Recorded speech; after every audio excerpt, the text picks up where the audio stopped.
விடுமுறை முடிந்து ஜூன் 2ஆம் தேதி பள்ளிகள் திறக்கப்பட உள்ள நிலையில் பொதுமக்கள் பயணம் செய்ய ஏதுவாக 2500க்கும் மேற்பட்ட சிறப்பு பேருந்துகளை இயக்க தமிழக அரசு போக்குவரத்து கழகம் திட்டமிட்டுள்ளது.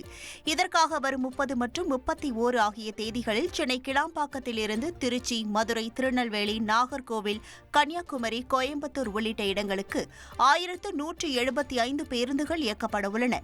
இதேபோல் வரும் 30 மற்றும் 31 ஆகிய இரு நாட்களிலும் சென்னை கோயம்பேட்டிலிருந்து திருவண்ணாமலை, நாகை, வேளாங்கண்ணி, ஹோசூர், பெங்களூரு ஆகிய இடங்களுக்கு 190 பேருந்துகள் இயக்கப்பட உள்ளன.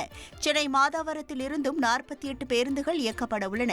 இதேபோல் பெங்களூரு, திருப்பூர், ஈரோடு, கோவை ஆகிய நகரங்களில் இருந்து பிற நகரங்களுக்கு செல்ல 250 பேருந்துகளும் வரும் 1ஆம் தேதி சொந்த ஊர்களிலிருந்து பொதுமக்கள் சென்னை, பெங்களூரு உள்ளிட்ட நகரங்களுக்கு செல்வதற்கு வசதியாக 850 சிறப்பு பேருந்துகளும் இயக்க திட்டமிடப்பட்டுள்ளதாக போக்குவரத்து கழகம் தெரிவித்துள்ளது. உங்கள் தந்தி ஒன் தொலைக்காட்சியில் அண்ணாமலை தினமும் மதியம் 12 மணிக்கு காணத் தவறாதீர்கள்.